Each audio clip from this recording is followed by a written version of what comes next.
Hello, I'm Jonathan Charnes, and I'd like to discuss a few shortcomings that I believe are occurring with the Air India Flight 171 accident that occurred last month. First of all, I'll introduce myself telling you that I'm a certified instrument flight instructor with a gold seal, multi-engine flight instructor, acting chief flight instructor for FAA-approved Part 141 school, flight engineer with experience on the Boeing 727, and I hold an airline transport license in the Boeing 737. I have 5 years experience working for Part 135 and 121 air carriers, and I've served the FAA as an accident prevention counselor in the past.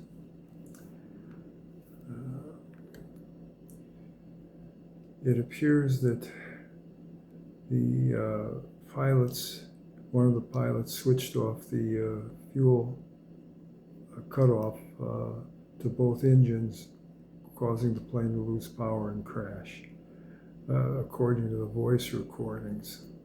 Now, that's troubling, and it's questionable if that's actually what happened. Some people will say possibly the voice recordings have been altered. Especially when they took them several weeks to release the recordings, and not all the recording was released, just a small amount. I believe the recordings in full should be released, and voice experts could then easily determine whether the recordings at the beginning of the tape match their voices at the end of the tape, just before the accident. If they match, then yes, it appears that there was a deliberate shut-off of the fuel supply. If they don't match, no, that appears that there's been some tampering with the evidence, obstruction of justice, perhaps. Again, remember, voice waves are like fingerprints. Everybody has distinct voice waves, which are very hard to alter. Now, just as every plane has to be inspected before flight, at least by the flight crew, and also the mechanics have to usually perform maintenance inspections on a daily basis on the planes as well. The people who fly the plane also need to be inspected for their state of mental well-being. I believe a psychologist should perform this test with a polygraph before each flight for every crew member, and this should be done on a worldwide basis. Now, some might say that this is an invasion of privacy, but I counter that it's a privilege to act as a flight crew member, not a right, and any rights of privacy are trumped by the need for the public to be guaranteed the pilots are in a proper mental state to fly. And I just don't mean suicidal tendencies. There are many problems that pilots could have, such as fatigue, anger. They could be under the influence of controlled substance. They could have depression, fear, resignation, and again, possibly be suicidal. But a psychologist asking a few questions shouldn't take more than 5 minutes, should be able to clearly determine if there's any possible mental problems a pilot has that would affect his ability to perform his duties. But I'll relate to a few examples where there's been mental issues that have caused accidents. In 1972, an Eastern Airlines aircraft flew into a swamp because the autopilot got disengaged and it was descending lower and lower while the pilots were trying to figure out what the problem was with their landing gear. They were fixating on something. Again, a similar problem happened with the United Airlines aircraft in 1978, where they had, again, a landing gear problem. I heard the captain of that plane was warned by the engineer that they're running out of gas. The engineer was afraid, but afraid to be more assertive. The captain, I heard, was or experienced a previous problem landing an airplane without a landing gear, if I heard this right. So naturally, he didn't want to try to land with a landing gear problem. But again, it's better to land a plane on a runway with the gear up or partially up than in a forest running out of gas. So again, this was fear that affected his judgment, if I have the story correct, and also fear of the fear of the flight engineer to be more assertive, the rest of the crew for that matter. But certainly these mental states have to be detected before the flight. Anger can be a big problem. In 1972, I was angry with my boss over a pay issue. He wanted to go flying that day, and I agreed to take him, but he's causing a lot of delays and whatnot, and it kind of contributed to my anger and whatnot. And when we finally got flying, I guess I kind of felt relaxed, relieved, and had a false sense of well-being. And then I decided to practice a forced landing, simulated forced landing, where I reduced the power and try to glide into a field. And I didn't do a good job of that. I was too high for the first field, and I was overshooting it, and I saw a fence above the adjacent field, and yeah, no problem. Okay, I can clear the fence. It never dawned on me that the two poles that were to the right and the left of the flight path had a power line between them, which I struck and nearly killed both of us. So I guess during that time while we were descending, I was in a different world almost, kind of false sense of security, kind of thinking about the times my father trained me doing this when I was flying with him, and now I was trying to train my boss a little bit to show him how to fly that. But the state of mind, I'm sure, played a very big part in that accident. Now, I've been fortunate. I haven't had another accident since, and that was over 50 years ago. But the state of mind has to be evaluated by a proper healthcare technician, probably with a polygraph as well. Because a lot of times psychologists can be fooled. But just as we should examine all pilots, this is like on a worldwide basis, not just any one particular air carrier. But some pilots have been taken off under the influence of controlled substances. Their first officer or the other pilot's afraid to say something. Sometimes they get arrested by the police afterwards or before. Almost all airlines have a program for pilots that are addicted to alcohol or some other controlled substance.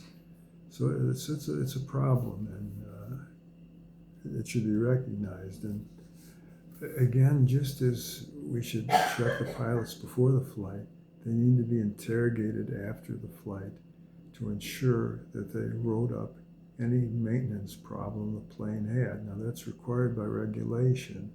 However, that doesn't occur all the time because the pilots are afraid that they will cause the plane to be grounded if there's something the mechanics cannot fix, or that particular problem cannot be deferred, then the plane is basically illegal to fly. And so a lot of times the maintenance write-ups occur at the last flight of the day, where the mechanics have all night to work on the plane. That's illegal, but that happens. Sometimes the pilots will pass a note from one to the other, decide, well, let's see if the next pilot wants to fly with that, fine, let him delay the flight. But that's illegal to pass notes around. Although sometimes notes are better than nothing, because once in 1988 I was co-pilot in a Metro 3, and as I was landing in Midway, it was my turn to fly. As I reduced power, pulled the throttles back to idle just a few feet above the ground, the plane started turning to the left uncontrollably. What happened is that the idle stop was not working. And so the plane went all the way from idle into reverse. You're supposed to have a detent where you lift it up over the idle stop and then go into reverse. Now, they knew about the problem, that is, the previous crew did. However, the captain of that crew was feuding with the captain of my flight, and so he never even wrote him a note or informed him about the problem. Wanted us to find out the hard way. Well, fortunately, my captain gave full power in both engines, and the left engine that went into reverse got out of reverse, and we were able to make a go-around. If it didn't get out of reverse, I don't think I'd be telling you about this story now. But that's why everything should be written up. And they're really doing nobody a favor by refusing to make these write-ups. I know they're under pressure. They don't want to delay the flight or ground the airplane or have the flight canceled, but discretion is the better part of valor. Another instance of failure to write up something correctly occurred when I was flight engineer in a Boeing 727. We had a fire warning or an overheat warning in the aft air stairs. That's by the number 2 engine, the middle engine of the 727. There's 3 engines on it. Anyway, the procedures call for shutting down the engine and landing at the nearest airport. Of course, that would have delayed the flight. Our captain guessed that there was probably a bleed air leak. Now, the bleed air is basically hot air that the engines generate, and this hot air is used to do things like de-ice the wings or heat the airplane or help power the air conditioning system. And yeah, he throttled back and the alarm went off.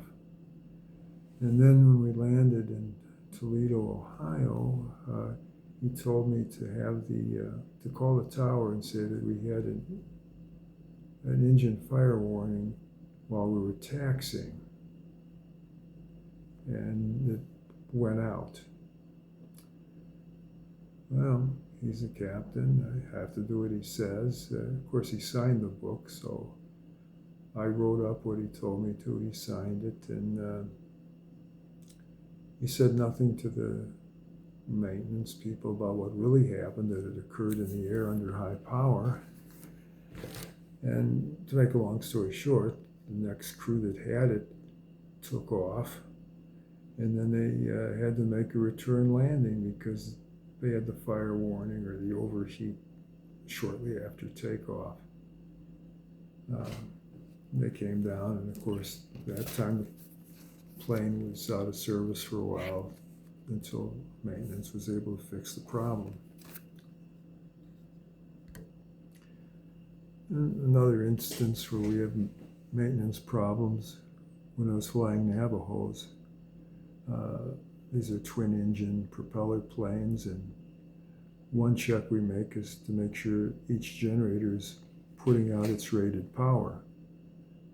Unfortunately, this didn't always happen, and when a generator wouldn't put out its rated power, I'd ask the captain, "You want me to write it up?" "No, don't want it written up." Now, with two engines operating and two generators working, even if one's not putting out all the power it should, that's generally enough, and that's not an issue. It's just if one of the generators fails, and you have a heavy electrical load, like you're running the de-icing equipment on the plane, the propeller de-ice takes a lot of electricity.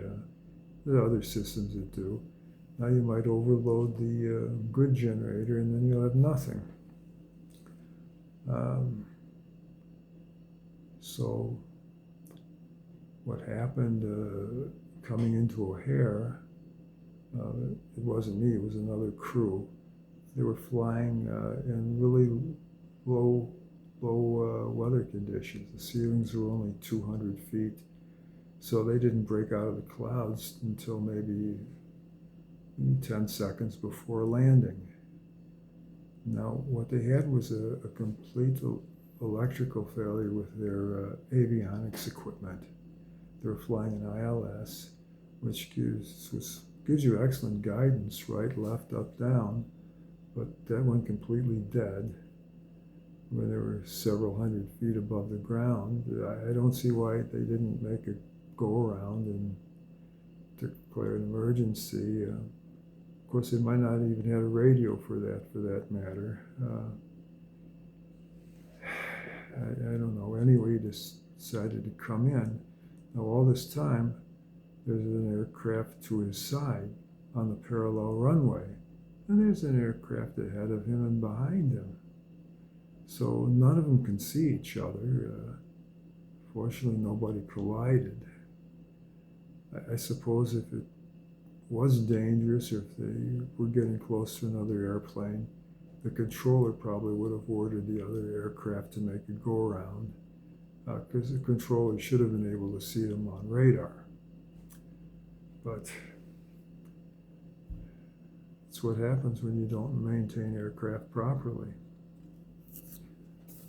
Not only should the pilots be interrogated before flight and after flight, but all maintenance personnel, in my opinion, should be interrogated with a polygraph to see if they were performing all the maintenance in accordance with the manufacturer's maintenance manual, and to make sure they didn't falsify any records. Again, operating on an airline and working on aircraft is a privilege, not a right.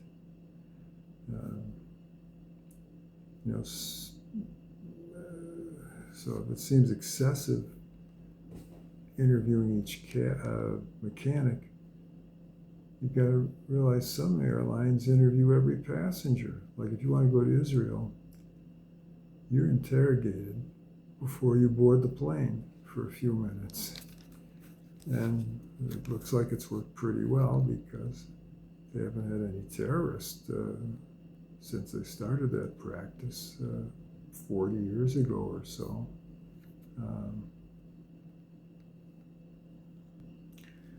Let me tell you what the mechanics in many airlines doing. And this is just not only in the US, it's throughout the world. Now, some countries are much better, some are much worse. If you read the book, The Unsafe Skies, I read it years ago, and the author seemed to say that the United Kingdom has the best air carrier system in the world, because they have about 10 times as many inspectors per aircraft as the United States. And so they can actually check and see what's going on in the maintenance shops. Whereas in the U.S., it's just a matter of looking at the records, half of which and a lot of them are basically falsified anyway. And I'll give you an example of how they're falsified. I once was flying a 727 and we had a generator failure. And I wrote it up, but it turned out that same generator failed about 7 other times in the preceding 6 or 7 days. Same generator, same engine, and every time maintenance would write something like clean contacts, operates okay, can return to service. Or they say ops checks okay, return to service.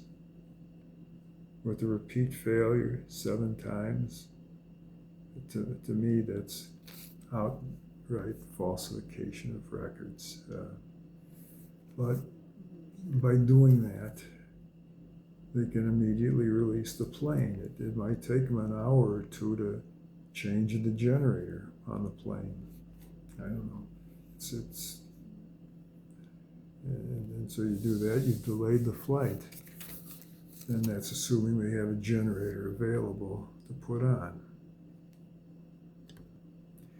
Now, in addition to interviewing all the mechanics, the polygraph, you need to have all the maintenance records of the airline put online and made public so the public can see. Obviously, if somebody in the public is reading about the maintenance of an airline and they see constant repeat problems, it shows you that its records are being falsified or the mechanics are incompetent. Or there's a design defect with the airplane, or all of the above. But by making this public, the airlines are showing you that they're like operating with a clean kitchen. I like it when restaurants have big windows and you can see the cooks working in the kitchen. That way, you know that they're reasonably clean, at least. They'll go through the motions of it and operate better, but it gives you a good idea of what's going on if all these maintenance records are made public. And again, this is a right. This is not a right. It's a privilege to be an air carrier. Let me give you some examples of maintenance malpractice or falsification of records. I was flying a 727 and we're starting to get watery eyes. It turned out that the heating ducts were held together by an unapproved tape. They're supposed to be held together by a high temperature tape. However, they were spliced together with an unapproved tape, and the mechanic gave me a sample of the burned tape. I eventually sent it to the FAA, and they didn't do anything. So the FAA is part of the problem. Another instance was a mechanic was de-icing the plane, or a crew was de-icing it, and they got the ethylene glycol into the air conditioning system. It's called the air cycling machine. And when that started up, the ethylene glycol fumes spread throughout the plane. It smelled like a radiator shop. The director of maintenance says, "That's okay, ethylene glycol is just antifreeze." Well, he didn't exactly have the wisdom of Solomon the Wise, because 1/2 ounce ingested into the body anyway by breathing or drinking, whatever, can be fatal. To make a long story short, I put my oxygen mask on to 100%, and on the flight from Toledo to Boston, I felt fine. It's just at the end of the flight, the two pilots turned around, their eyes were red and bloodshot. They had pretty bad headaches. So instead of cleaning out the air cycle machine, the director of maintenance basically just performed an illegal or unauthorized maintenance procedure by permitting the plane to fly on that contaminated basis. I got called on the carpet for using up oxygen. Of course, when I explained what happened, they said, "Oh, don't ever fly in a plane that's contaminated." It's kind of like one big code of silence. It's like flying for the mafia, to tell the truth. I was once flying in a Piper Navajo, and there were fumes in the plane from gasoline. I mentioned this to the director of maintenance, and he said, "Okay, we're going to ground the plane and get this sorted out." Well, about 10 minutes later, the chief pilot comes storming in and says, "We got to get this plane out. You have a flight in 20 minutes. Director of maintenance says, "Well, I can't smell any fumes." So, this is how things go in the airlines.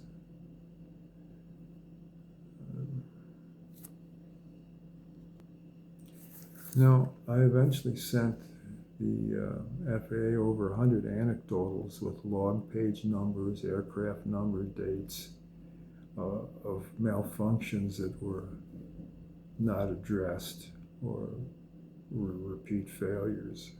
It should be obvious that the maintenance wasn't done right. Like if the pressurization system fails 5 times in a row in 5 different flights, work's not being done correctly. Same thing, multiple generator failures.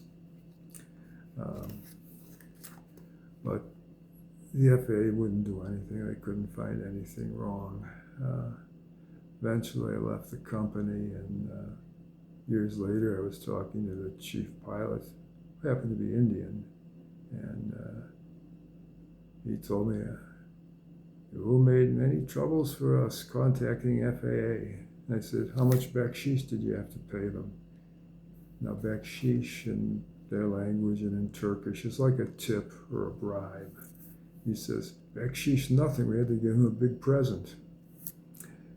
So he's basically telling me he had to bribe the FAA, get them off their tail for a while. I'll give you a couple more examples of the FAA refusing to do their job. I was once a passenger in a Cessna 310, and the fuel gauge wasn't working. I mentioned it to the pilot, and he said, "There's plenty of gas." I said, "Well, you need to top off the fuel tank to make sure you have full fuel if your gauge is not operating." But they were in a hurry to fly. I could visually see there was gas there, and it was a short flight. But per regulations, they're supposed to, or per their operating manual, they had procedures to follow with the inoperative gauge. They didn't. They're supposed to write it up. They didn't. So I contacted the FAA on that, and the FAA seemed more like a loyal plantation servant trying to protect his master. By saying, "Oh, it's probably a bad sensor they have on the gas tank." It's not his job to troubleshoot and try to help the airline figure out while their plane's not working. His job is to make sure they fly according to the manufacturer's procedures and minimum equipment list. And when you have an inoperative fuel gauge, there's certain things you have to do, which they didn't. but you wonder who's working for who. One time they used to call the FAA the Gestapo among the airlines. They were really strict in enforcing regulations. Now they're more like Santa Claus. Another time I was a flight engineer in a Boeing 727 out of Montreal, and our reverse lever was not working right. And it was like in the winter, really cold. Maintenance was working on it. And they finally got it right. I noticed that the fuel pump light wasn't working. It either means that the fuel pump pressure sensor's not working or the fuel pump's dead. And we could have figured it out easily by just spending 10 minutes trying to transfer fuel with the pump in question to see if it would transfer from one tank to another. The captain's in a hurry, doesn't want to, and I simply set the fuel pumps up to handle it differently. You see, the fuel pumps have to be configured differently if one is inoperative or suspected to be inoperative. Now, the FAA is aboard on that flight, and after the end of the flight, the FAA says, "Why did I handle the fuel pumps the way I did?" And I said, "One of them might have been inoperative."